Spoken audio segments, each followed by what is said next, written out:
안녕하십니까. 오늘은 로마서 1장 9절의 말씀 살펴보도록 하겠습니다. 내가 그의 아들의 복음 안에서 내 심령으로 섬기는 하나님이 나의 증인이 되시거니와 항상 내 기도에 쉬지 않고 너희를 말하며. 자, 오늘 이 로마서 1장 9절의 말씀 중에서 기도에 대해서 살펴보도록 하겠습니다. 자, 우리는 많은 것을 살아가면서 바라고 원하죠. 바라고 원한.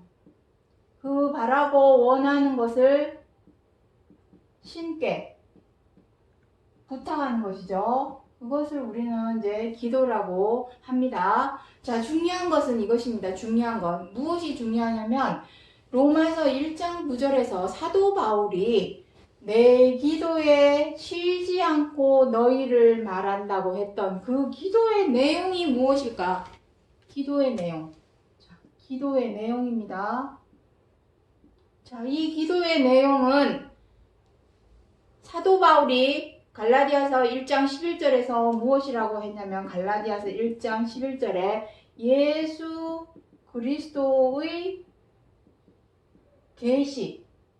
계시로 기록을 하였다라고 쓰여 있습니다. 다시 말해서 사도 바울이 말한 이 기도의 내용은 예수 그리스도의 기도 내용과 동일한 것이고, 또 여기에 무엇이랍니까? 하나님이 나의 증인이 되시거니와.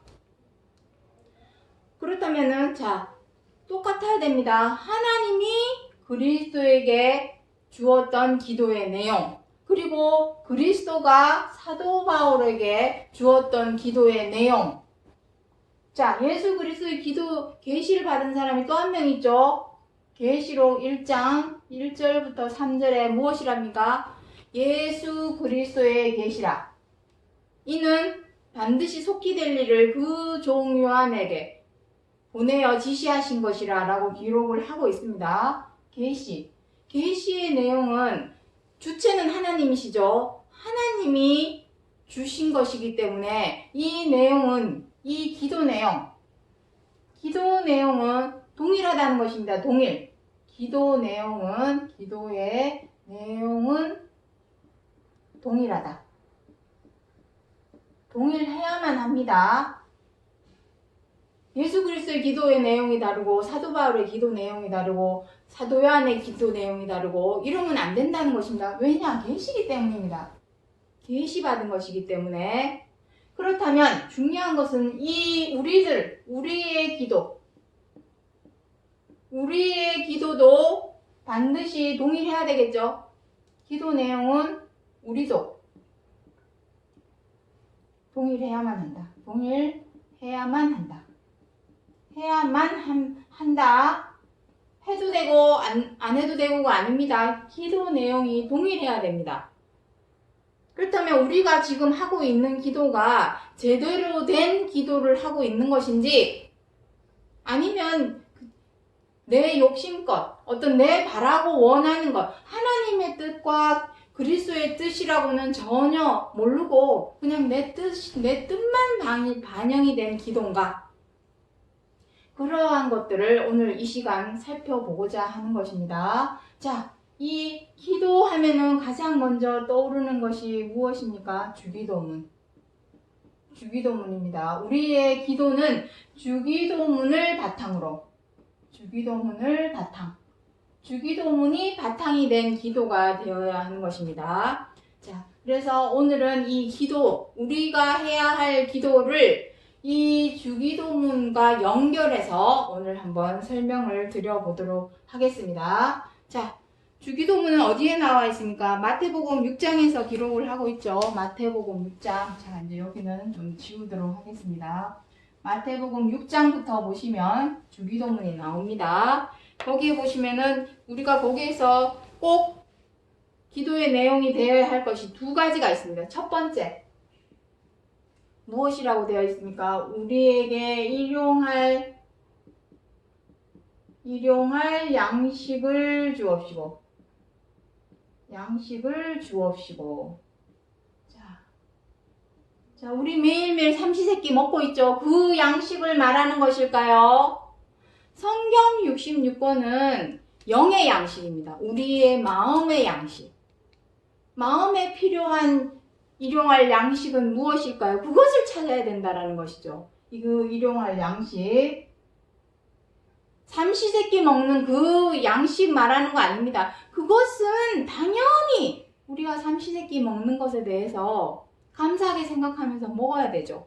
그건 당연한 것입니다. 그것 때문에 밥 먹기 전에 눈 감고 손 모으고 기도하면서 먹는 그것은 아니죠. 마음속으로 해도 되는 기도를 굳이 남들이 보게끔 두 손을 모으고 눈을 감고 기도를 할 필요는 없는 것입니다.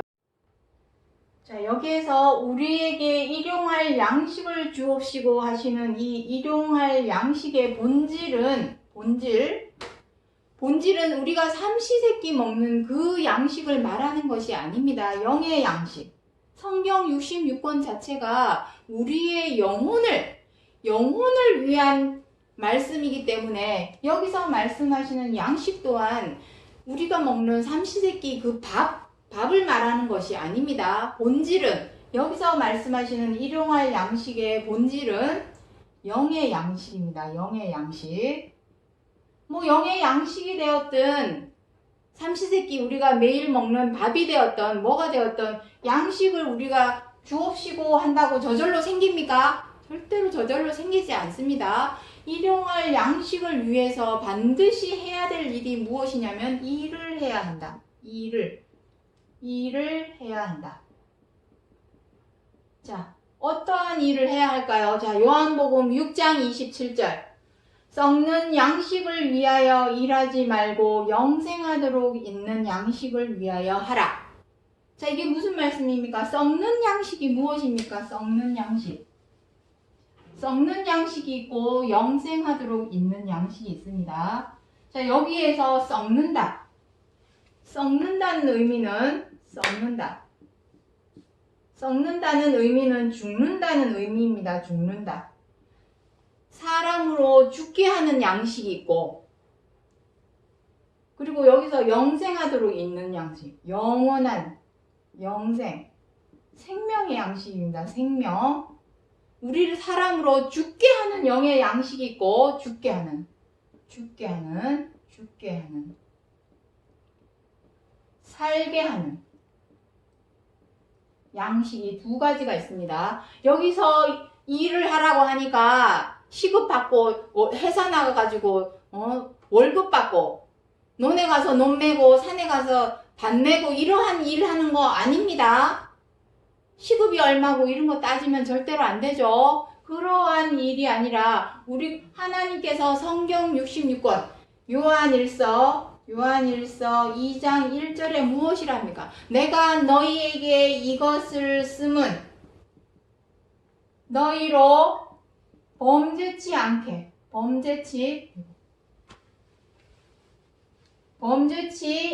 하려 함이라.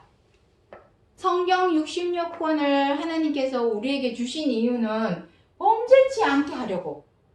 죄에서 악에서 구렁텅에서 나와서 거기에서 벗어났으면 어떻게 해야 되겠습니까? 서로 사랑하라. 그것이 우리가 해야 할 일입니다. 그렇다면 지금까지 우리가 하나님을 믿는다 하면서도 미운 마음을 마음에서 제어하지를 못하고 분노하는 마음을 절제하지 못하고 함부로 하거나 갑질하는 마음을 다스리지 못하고 사나운 심성으로 자꾸만 다투고 사람과 사람 간에 민폐를 끼치고 악을 끼치는 행동을 하였다면, 그러한 일을 여태까지 해왔다면 그 양식은 영생하는 양식일까요? 썩는 양식일까요? 그것입니다. 답이 나옵니다. 고린도전서 13장에 뭐라 합니까? 사랑은 항상 있는다 그러죠. 항상 있다. 항상 있다라는 의미는 무엇입니까? 살아있는 것이죠. 항상 있다. 항상 살아있다라는 의미입니다. 생명입니다. 이 세상에 있는 모든 것은 다 썩습니다. 왜냐하면 사람이 썩어서 죽으니까. 사람이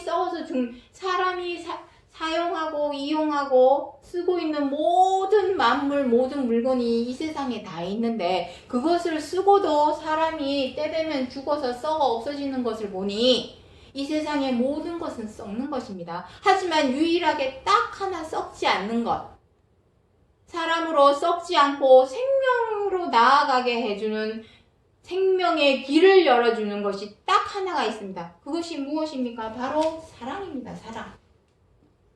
우리가 생명을 얻으려면 지금 우리는 너나 나나 할 것 없이 다 죽습니다. 죽는 것을 당연하게 여기고 그것을 세상의 이치라고 생각을 하고 있지만 분명히 성경에서는 우리에게 생명에 대해서, 영원 무궁한 생명에 대해서 기록을 해 놓았습니다. 그 생명의 길로 나아가기 위해서는 우리가 지금까지 행해오던 죄와 악을 빨리 버려야 합니다. 버리고 나서 무엇을 행해야 되냐면은 사랑으로 행해야만 합니다. 왜냐하면 사랑이 바로 영생하도록 우리에게 주는 양식이기 때문에. 그렇다면 우리에게 일용할 양식을 주옵시고 하였던 이 양식은 결국은 무엇이었다는 얘기십니까? 사랑입니다. 사랑. 우리가 먹어야 될 양식은 사랑입니다. 그런데 우리는 지금 어떻게 하고 있습니까? 내가 좋아하고 마음에 들고 존경하고 사랑하는 사람에게만 사랑을 베풀고 있죠. 하지만 성경에서 말씀하시는 사랑은 내가 믿고 마음에 안 들고 못마땅해도 그럼에도 불구하고 그 사람에게 사랑으로 행하라.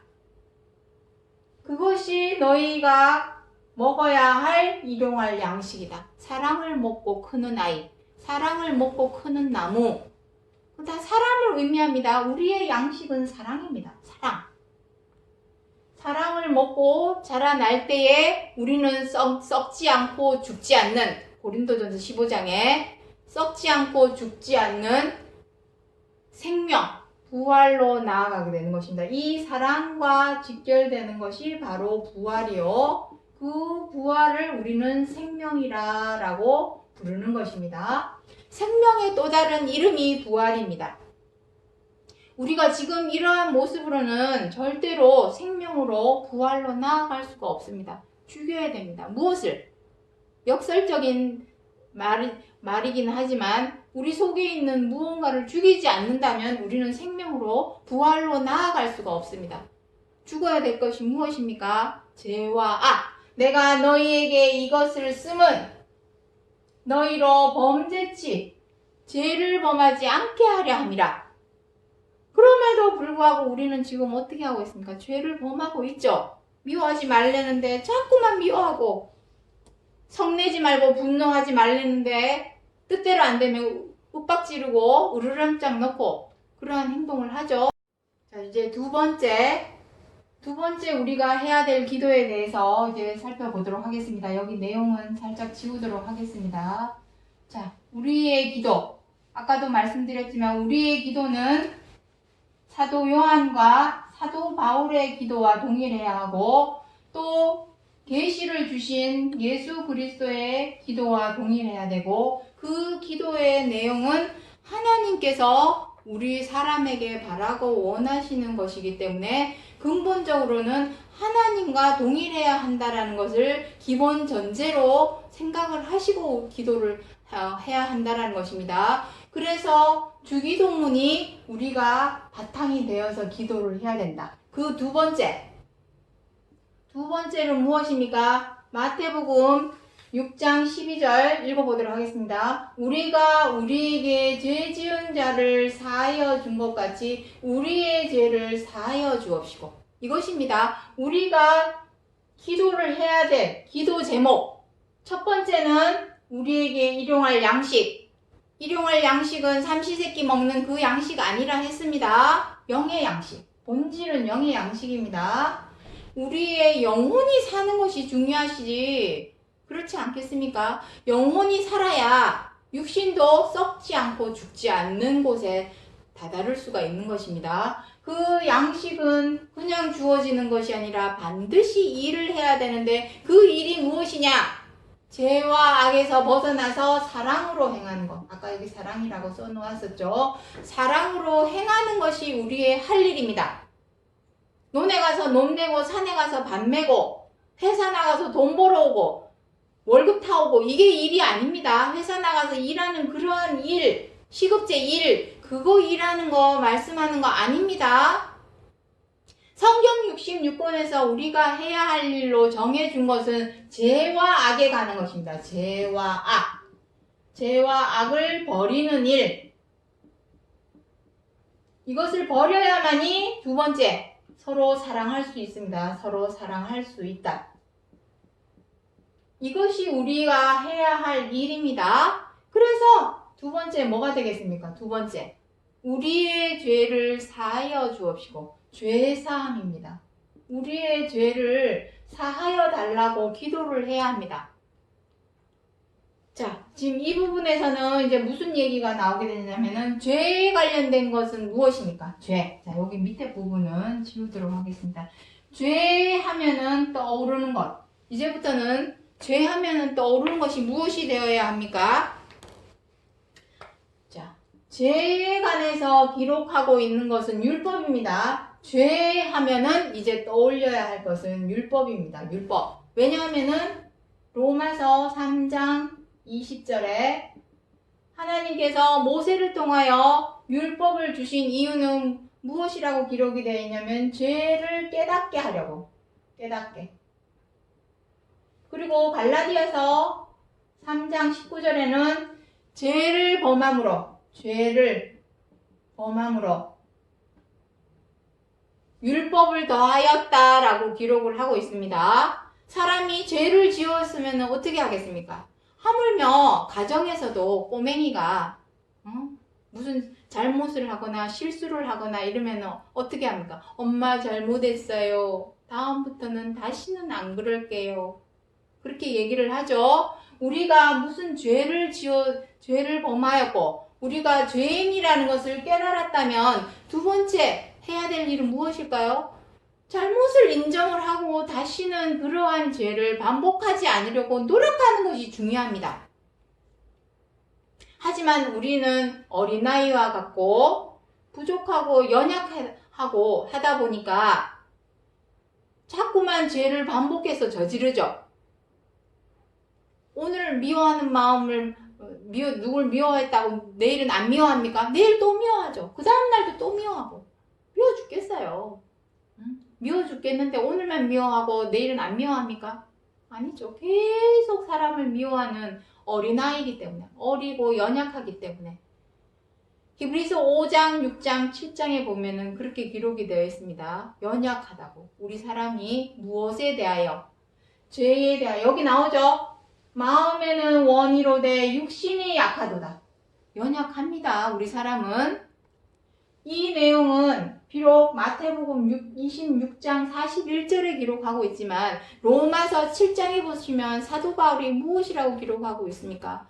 마음에서는 선을 원하지만 악이 함께 있다 그러죠. 그래서 마음으로는 하나님의 법을 육신으로는 죄의 법을 따르는도다.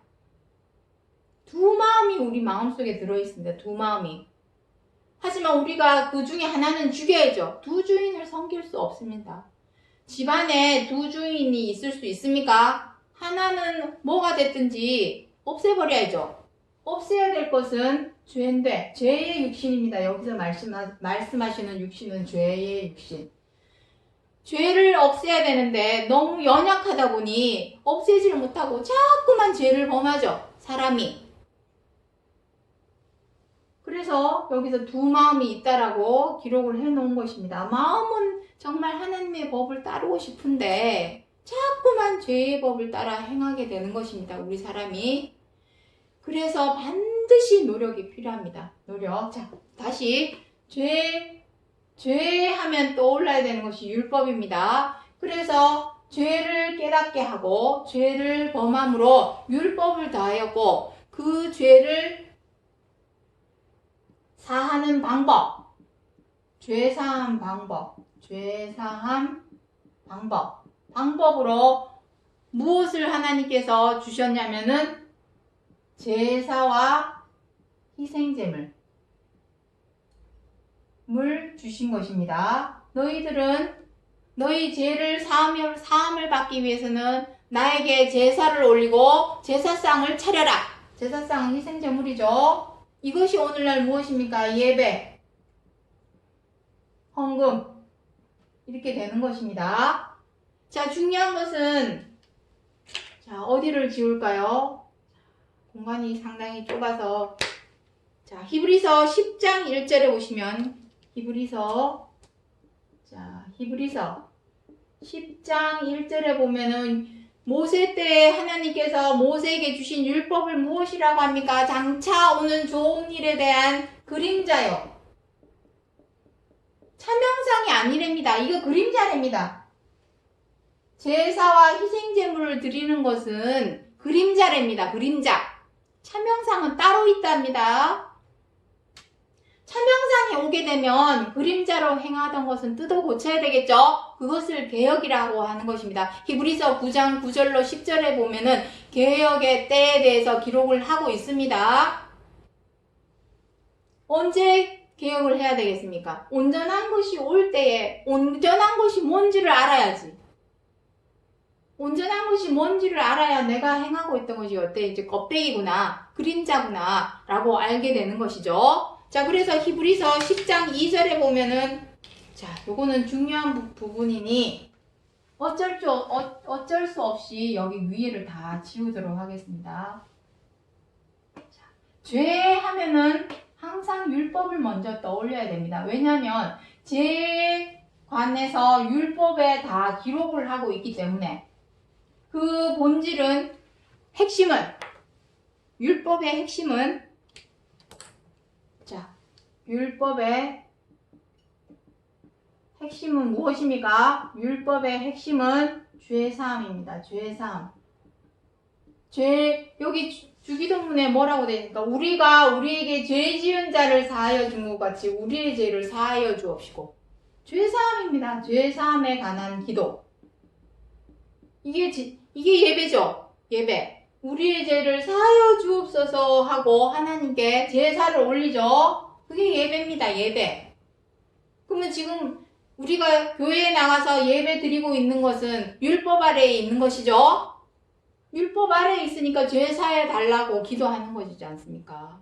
율법 아래에 있지 않다면 더 이상 죄에 대해서 용서를 구할 이유도 없고 죄사함을 받았으니 죄를 위하여 제사 드릴 것이 없겠죠. 이거는 제 말이 아니라 히브리서 10장 1절부터 9절, 12절에 걸쳐서 기록을 하고 있으니까 여러분이 이 동영상이 끝난 이후에 히브리서 10장 1절부터 12절까지 꼼꼼하게 한번 읽어보시기 바랍니다. 제가 오늘 그 내용을 쉽게 풀어드리도록 하겠습니다. 풀어드릴 테니 들으시고 끝난 후에 히브리서 10장 1절부터 12절의 말씀을 꼼꼼하게 다시 한번 읽어보시기 바랍니다. 율법의 핵심은 죄사함입니다. 내 죄를 용서하여 주옵소서. 그 죄 용서함을 받기 위해서 했던 것이 제사와 희생 제물입니다. 제물을 드렸던 것입니다. 이것이 오늘날 예배와 헌금입니다. 자, 율법의 핵심은 이렇습니다. 자, 중요한 것은 그래서 아까 전에 히브리서 10장 1절에 무엇이라 했습니까? 율법은 그림자라 했습니다. 왜 그림자일까요? 자, 그 내용을 이제 해보도록 하겠습니다. 2절에 히브리서 10장 2절에 무엇이라고 기록하고 있냐면 죄를 깨닫는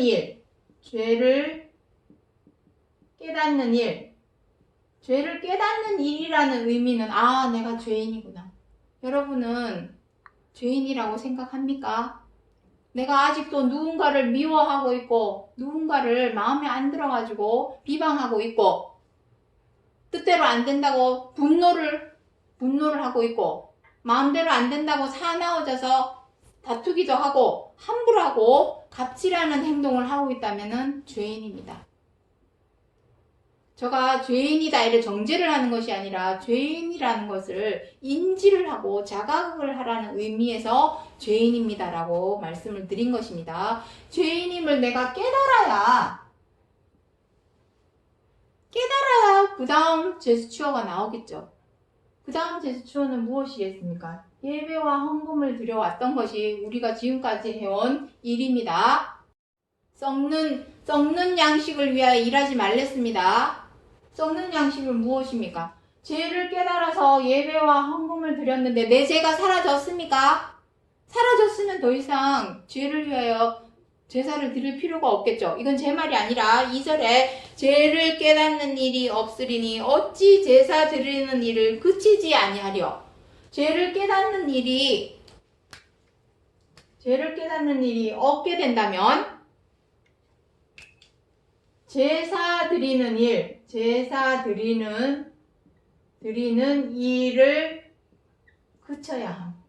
그쳐야 합니다. 다시 말해서 내가 이제 죄인이 아니라면 더 이상은 예배를 드릴 필요가 없다라는 것입니다. 하지만 아직까지도 예배를 드리고 있고 헌금을 드리고 있다는 얘기는 난 죄인이란 얘기죠. 죄인인 상태로서는 절대로 구원에 이룰 수 없습니다. 이것도 제 말이 아니라 히브리서 5장 7절부터 9절에 무엇이라 기록이 되어 있습니까? 아들이시라도 고난을 받아서 순종함을 배워 구원에 이르렀으니 라고 기록을 하고 있습니다. 구원에 이르기 위해서는 반드시 고난이 있어야 됩니다. 어떠한 고난? 죄와 악을 삶 속에서 생활 속에서 버리려고 하는 피땀 눈물의 노력, 그 십자가의 고난을 반드시 겪어서 이겨내야만이 어디에 순종을 하겠습니까? 썩지 않는 영생하도록 있는 양식인 사랑, 서로 사랑하라 하시는 말씀에 순종하게 되고 그 순종하는 사랑, 순종함이 이 사랑이 우리로 생명을 주는 것입니다. 생명으로 나아가는 길을 열어주는 것입니다. 서로 사랑하는 마음이 딴 것이 아니라 내가 믿습니다. 주 예수 믿습니다. 하나님 믿습니다 한다고 구원에 이르는 것이 아니라 구원으로 나아가기 위해서는 반드시 고난을 겪어야 되고 고난을 통하여 이겨내서 하나님의 최고한 계명인 서로 사랑하라 하시는 말씀에 순종할 때에 그 사랑하는 마음이 온전히 마음과 생각에 새겨진 그 사랑하는 마음이 우리로 구원의 길로 가는 길을 열어주는 것입니다. 그렇게 되는 것입니다. 자, 그래서 9절 히브리서 우리가 9절 히브리서 10장 요 부분은 지우도록 하겠습니다. 히브리서 10장 9절에 나아가는 길에 대해서 설명을 하고 있는 것입니다. 히브리서 10장 9절에 무엇이라고 되어 있냐면 히브리서 10장 9절에 보시옵소서 내가 아버지의 뜻을 행하러 왔나이다. 아버지의 뜻. 자, 이 내용은 7절에도 기록을 하고 있습니다. 아버지의 뜻을 행하러 왔나이다. 행하러. 그리스도께서 오신 이유는 아버지의 뜻을 행하러 왔습니다. 아버지의 뜻은 무엇입니까? 뜻. 최고한 계명인 서로 사랑하라입니다. 성경 66권 처음부터 끝까지 어디를 봐도 사랑하는 내용에 대해서 기록을 하고 있습니다. 그리고 사랑하기 이전에 우리가 행하였던 죄와 악에 대해서는 다스려라. 절제해라. 제어해라. 그것을 절제하고 제어하고 다스릴 줄 알아야 서로 사랑할 수 있다. 이것을 행하러 오신 것입니다. 그래서 그 구절 뒤에 무엇이랍니까? 첫 것을 패함은 첫 것을 패한다. 첫 것은 무엇입니까? 모세의 율법을 통해서 죄사함을 받기 위해 제사와 희생 제물을 드리던 이것을 패하기 위해서는 반드시 둘째 것을 세워야 되겠죠. 그 둘째 것이 무엇입니까? 그 둘째 것이 바로 이것입니다. 아버지의 뜻을 행하는 것. 다시 말해서 우리가 지금까지 말로만, 입으로만, 혀로만 하나님 믿습니다, 예수님 믿습니다 한다고 내가 그 믿음으로 구원을 얻는 것이 아니라 구원의 길로 들어서기 위해서는 내가 죄인이니 내 죄를 용서하여 주옵소서 하고 매일 해마다, 우리는 지금 새벽 기도, 수요 예배, 새벽 예배, 수요 예배, 금요 예배, 주일 예배, 또 각 절기마다 부활절, 성탄절, 추수감사절, 부흥성회, 해마다 드리는 제사들이 엄청나게 많이 있죠. 그 제사 때마다 맨날 내 죄를 용서하여 주옵소서, 내 죄를 용서하여 주옵소서. 언제까지 내 죄를 용서하여 주옵소서 이러고만 있을 것입니까? 그것은 그림자입니다. 껍데기. 백날 천날 내 죄를 용서하여 주옵소서 기도한다고 내 죄 사라지지 않습니다. 그것은 껍데기입니다. 껍데기. 진짜는 무엇입니까? 내 죄가 사라지기 위해서는 무엇을 해야 됩니까? 행해야죠. 아버지의 뜻을 행해야죠. 내 죄가 저절로 내 죄를 사하여 주옵소서, 사하여 주옵소서 주문을 웬다고 내 죄가 사라질까요? 절대로 사라지지 않습니다. 내 죄가 사라지게 하기 위해서는 행동이 필요합니다. 어떤 행동? 뜻을 행하는 행동. 이것이 둘째 것입니다. 이것이 둘째 것. 첫째 것을 폐하면 둘째 것을 세우려 하십니다. 둘째 것. 이것을 세우기 위해서는 첫째 것을 폐해야 됩니다. 이전에 우리가 율법의 제삼에 관한 제사와 희생제물, 예배와 헌금을 드리는 것은 껍데기에 불과합니다. 백날 천날 이거 해봐야 내 죄 사라지지 않습니다. 내 죄가 사라지기 위해서는 실질적인 현실적인 행동, 그것이 무엇입니까? 행해야죠. 어떻게? 아버지의 뜻을 행하기 위해 피땀 눈물의 노력, 삶 속에서, 생활 속에서 더는 죄를 짓지 않으려, 악을 행하지 않으려 피땀 눈물의 노력을 하는 것이, 그것이 십자가의 고난입니다. 그 고난을 통해서 내가 이겨내야만이 아버지의 뜻에 순종할 수 있겠죠. 서로 사랑하라. 이 사랑하는 마음이 나로 생명의 길로, 구원의 길로, 부활의 길로 나아가는 길을 열어주는 핵심의 역할을 하는 것이 바로 사랑입니다. 자, 정리를 하겠습니다. 자, 로마서 1장 9절에서 사도 바울이 기도에 쉬지 않고 너희를 말했다 했던 이 기도, 그 기도의 내용은 무엇일까요? 성경 66권은 우리의 죄, 악에 관하여 기록을 해놓았기 때문에 하나님께서 들어주시는 기도는 오직 죄에 대하여, 악에 대하여만 기도를 들어주시는 하나님이십니다. 잘 살게 해주십시오. 우리 아들 좋은 대학에 가게 해주십시오. 좋은 직장에 다니게 해주십시오.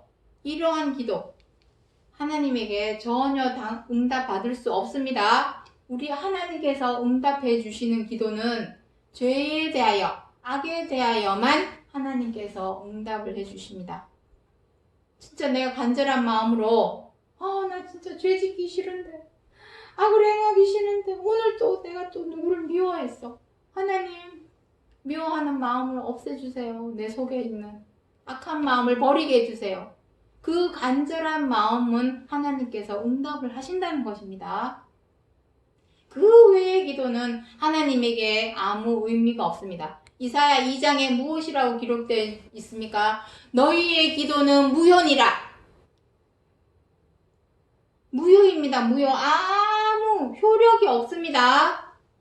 오직 죄에 대하여, 악에 대하여만 하나님께 효력이 발생합니다. 그 기도의 내용이 바로 죄사함의 기도. 첫 번째, 일용할 양식. 일용할 양식은 사랑입니다. 우리가 일용해야 될 양식은 사랑입니다. 내가 살아가면서 많은 사람에게, 다른 사람의 입장과 처지를 헤아리고 이해하고 존중하고 관용하고 배려하고 양보하는 사랑으로 행하는 것이 우리가 일용할 양식입니다. 그 양식은 저절로, 사랑은 저절로 얻어지는 것이 아니라 내가 일을 해야죠. 상대방을 이해도 하고 존중도 하고 배려도 하고 양보할 줄 아는 그러한 일을 해야 합니다. 그것이 첫 번째고, 두 번째는 내 죄 해결을 해야 되죠. 그 죄를 용서하여 주옵소서, 용서하여 주옵소서, 용서하여 주옵소서. 백날 첫날 주문하고 기도한다고 해서 그 죄가 사라지는 것이 아니라 뜻을 행하러 왔나이다. 행해야 합니다. 반드시 행해야 됩니다. 이것이 우리가 해야 할 기도요. 오늘 제목, 시험에 들지 않게 깨어있어 기도하라. 정신줄 꽉 잡고 우리가 해야 될 기도 설명드렸습니다. 우리가 해야 될 기도는 죄사함. 내 죄가 사하기 위해서는 입으로만 내 죄 사하여 주옵소서 기도하는 것이 아니라 실질적이고 현실적인 행동이 따라야 한다. 그리고 그 죄와 악을 없이 해야만이 반드시 하나님의 뜻에 순종한다. 그것이 우리가 먹어야 될 일용할 양식이고요. 썩지 않는 영생에 이르도록 하는 양식이라는 것을 기억해 주시기 바랍니다. 오늘 여기까지 하고 마치겠습니다. 감사합니다.